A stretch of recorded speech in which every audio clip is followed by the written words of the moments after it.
While 2020 was a year like no other, out-of-home met the challenges of the pandemic by keeping advertisers engaged with their consumer audiences.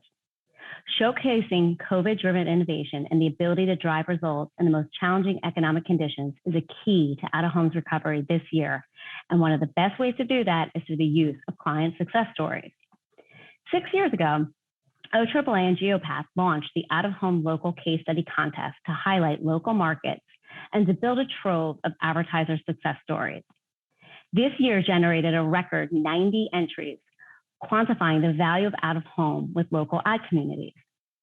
We have one grand prize winner and 5 top finalists, and it is my honor to share the winners with you today. The 5 finalist winners who each received $250 and a certificate include Courtney Cook of Clear Channel Outdoor for Taquerios Arandos, Justin Getz and Jeff Powers of Outfront Media for the New York City Commission of Human Rights, I Still Believe in Our City campaign, Audrey Kaiser of Outfront Media for Prince George's County Government, Daniel Pesci of Outdoor Media for United Sodas of America, and Robin Randerwater of Lamar Advertising Company for Allied Veterinarian Emergency Hospital. And the 2021 grand prize winner who receives $1,000 and a trophy is Lauren Coletta of Lamar Advertising Company for Tech Tank LLC. We're thrilled to honor all of today's winners, and you'll have the opportunity to learn more about these exceptional case studies when we present them in an OAAA webinar this summer. Congratulations again to all of our winners, and a note of thanks to all of those that submitted, as we'd have a very competitive batch of entries. Thank you. Local is a critical part of out-of-home. Historically, it's been about 2/3 of total out-of-home revenues, and it played a critical role this past year when national businesses were significantly disrupted. Its importance continues as we move into recovery. That's why I'm so pleased to have Corey Elliott, EVP of Local Market Intelligence for Borrell Associates Incorporated, here with us today to talk about local ad spend projections for 2021 and beyond. Hi, Corey. So glad to have you with us today. So let's jump into this conversation. To kick things off, what are the projections for local spend in media across the spectrum? And are advertisers increasing their investment? Yeah, let's talk a little bit about that. Let's talk specifically about local advertising and what we're seeing there. Borrell collects data across the nation and concentrates on local advertising spend. And by local advertising, this is important to understand when you look at our data. What we mean by local might not be what you mean by local. What we mean by local are the local businesses in a market who are spending money. Okay, they have to have a local presence. So when we go through these slides and you see some of this information, keep that in mind. So here's what we see in 2021. We see an increase in local overall ad spending by local businesses of about 7.3%. It's just a coinky-dink that it went down 7.3% last year, but it doesn't mean it's back to where it was. It's not how math works. But we do see an increase in expenditures by local businesses increasing in 2021. So if we divided it out between different media, and again, what you're looking at here is the amount up or down that local businesses are spending on any given media. It's not what the media is making, it's what they're spending. So if you look at 21 over 20, man, things don't look too bad, right? You got a lot of positive numbers in there. And out of home is right there in the center, right next to radio, 6.1%. We see it growing 6.1% local ad spending on out of home in 2021 over 2020. But don't know if you were around in 2020, kind of a wacky year. Different things happened. So it's kind of unfair to look at it 2020 to 2021. Let me show you what I mean. If we now look at 2020, so all the red you're seeing is 2020 over 2019. That's where you see all the negatives. That's the big drop. Now, in out of home, again, right around center, we saw a 17.7% drop in local businesses advertising out of home. Now, before you get there, remember every market's different. Right? This is an overall average. What happens in New York and Chicago and LA can really affect that outdoor number. We're seeing in going into 2021, we're seeing in different increases in different markets. There are some markets that are going to be flat, like Madison, Wisconsin, and there are some markets that are going to be up by 20%, like what did I read? Columbus, Ohio, Charlottesville, Virginia, some of those markets. But anyway, so not everything is across the board the same way. Here you're seeing some drops from 2019 into 2020. So I think it's only fair to look at 2021 over 2019. So you kind of skip in 2020, right? It would look like this. So there are a couple things I want you guys to note here. Again, there's out of home, 12.7% down. That may be a little grinchy, but look at some of these other medias. Other print down 25%. Newspapers down 37%, directories down 35%, big increase in online video OTT. Now remember, it's a little bit of a smaller base, so is online audio. That's why you see that big increase. But there is a lot of interest in online video and OTT. Now, let's look at out of home specifically and over the course of the past few years and where Borrell thinks it's going to go in the future. There you go. The light blue line at the top is local out-of-home spend, and the dark gray line is cinema, because I know some people consider cinema, we separate it, but I want to show both of them. This is what I like to call the ghost of Christmas future. What does that mean? That means everything we're looking at right now points to this as the trend. This can be affected. You can go out and change this trajectory that we see now, but looking at 21, 22, 23, 24, 25, this is what we see. We see out of home gaining, coming back. Cinema, not so much, kind of flattening out right there. So that is the overall picture of what we see going forward in local out of home. So the projections actually seem quite promising. In terms of buying, who are the advertisers? Who are the small businesses that are actually investing in the channel? Great question. So every year, Borrell does a local advertiser survey, and we go out and talk to local business, thousands of local businesses, and we through an online survey, they complete a very long survey, give it back to us, and we kind of analyze it, and we're able to cut. What I want to show you now is kind of cool. This is what I'm going to show you are all the people who said, yeah, I did outdoor advertising. They look like this. Okay. What you're seeing on the left-hand side of those pie charts are those who bought out-of-home advertising against those who didn't. The very first set of pie charts, we don't ask them what their marketing savvy is.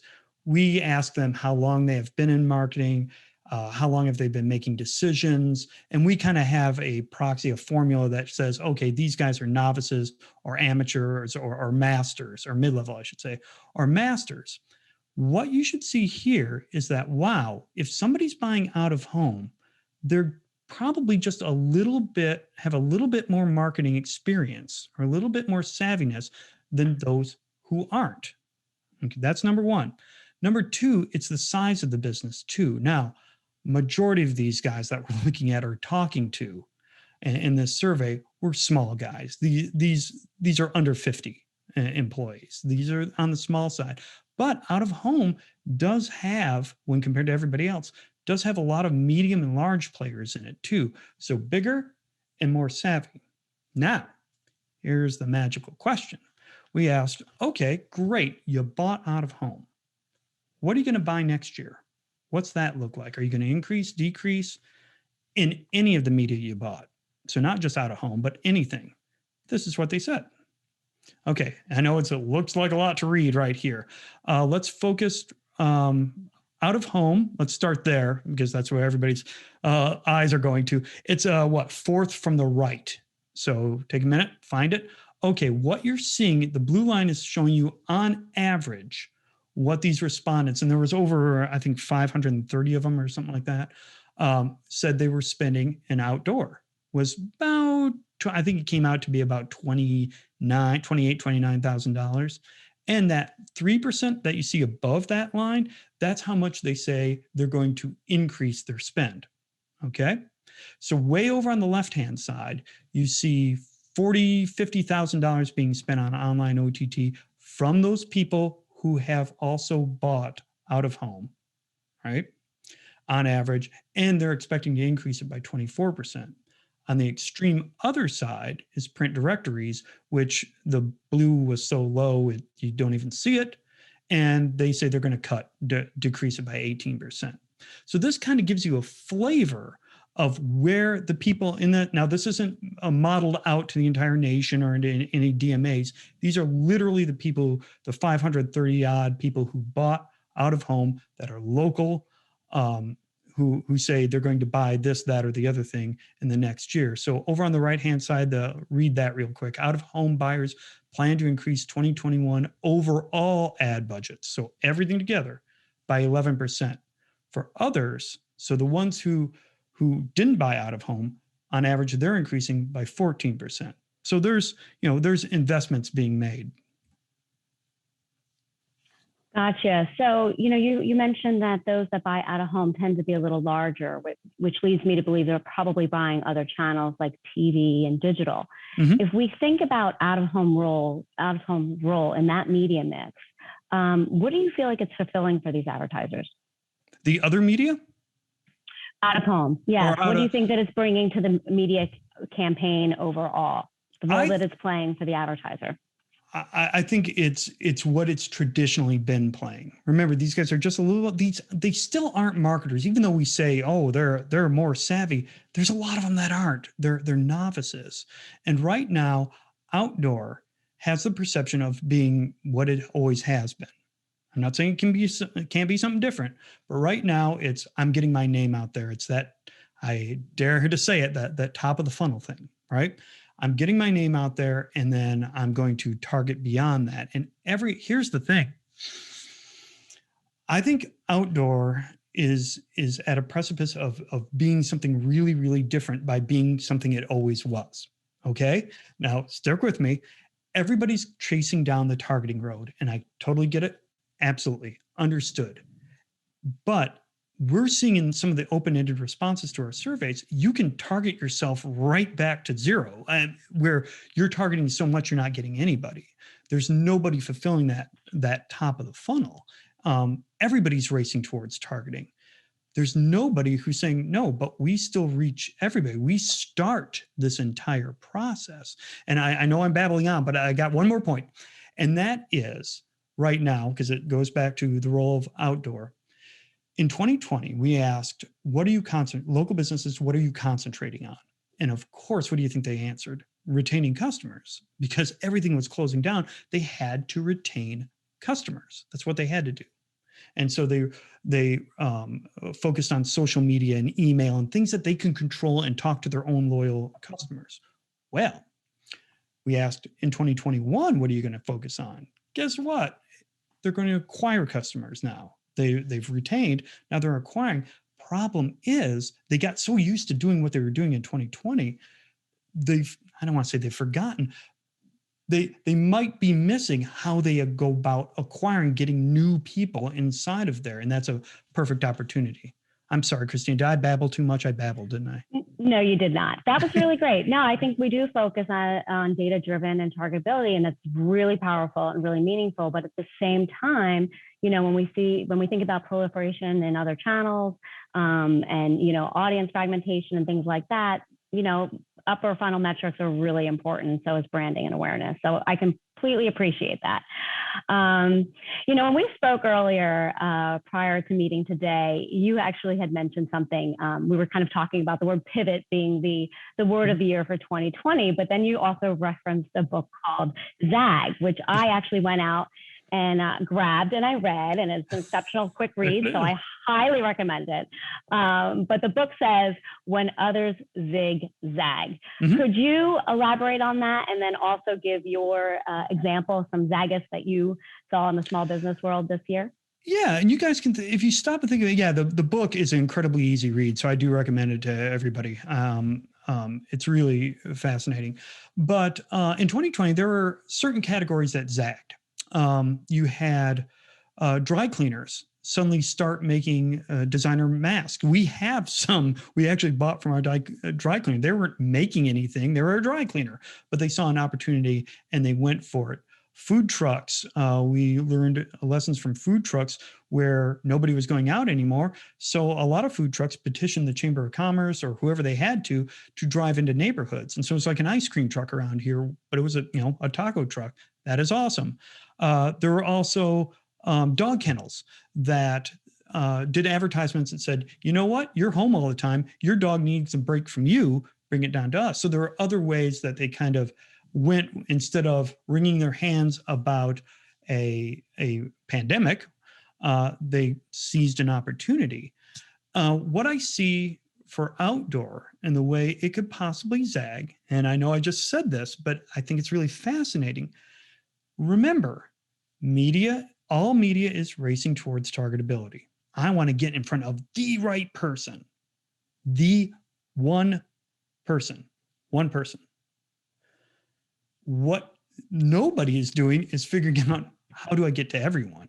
How do I start that entire thing? And you're part of, and when we're talking about local economies, you're part of, literally, figuratively and literally, part of the local landscape. And I think it's a great opportunity. And that in itself, just doing that, is zagging when everyone's zigging this way. Great. Well, thank you so much, Corey. This was such a great conversation and such great information. So I appreciate your time today. Well, thank you for having me.